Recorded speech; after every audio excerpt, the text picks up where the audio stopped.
Hello friends, আবার চলে এসেছি নতুন একটা মিনি ব্লগ নিয়ে। আমি তোমাদের বন্ধু পিয়ালি। বাইরে তো বেশ ঠান্ডা পড়ে গেছে, বুঝতেই পারছো। আমাকে দেখে পরিয়ে এসে জামাটা চেঞ্জ করে তার উপরে সোয়েটারটা পরে নিয়েছি। আর দেখতে পাচ্ছ মাথা চোখ মুখের অবস্থা। এখনও যেহেতু আমাদের কাজ হয়নি, তাই তেল মাখছি না, সাবান মাখছি না। বুঝতেই পারছো মুখ চোখের অবস্থা দেখে। আজকে তো 10 ফল, তোমাদের আগের দিনের ভিডিওতে জানিয়েছিলাম। 10 ফল মানে হলো আজকে যে মারা গেছে তার উদ্দেশ্যে 10টা ফল, গোটা ফল নিবেদন করা হয়। ব্রাহ্মণ আসে একটা ভুজো দিয়ে আর কি তাকে নিবেদন করে। আজকে থেকে আমরা ফল খাওয়া শুরু করব। তো আমাদের এখানে যেহেতু কাজ হচ্ছে না, আমার জেঠুরা তো আলাদা থাকে অন্য একটা জায়গায়। আমার বাবারা 7টা ভাই, আমার বাবার বড় ভাই আলাদা জায়গায় উঠে চলে গিয়েছে। তাদের সঙ্গে আমাদের এই বাড়ির 6টা ভাইয়ের প্রায় রিলেশান সেইভাবে নেই, আছে কিন্তু ওরা রাখতে চায় না। আমরা যোগাযোগ করার চেষ্টা করেছি, মারা যাওয়ার পরও দেখতে গিয়েছিলাম।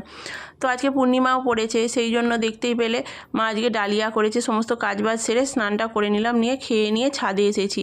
একটু রোদ পোয়াবো, তারপর পড়াতে বসবো আর কি।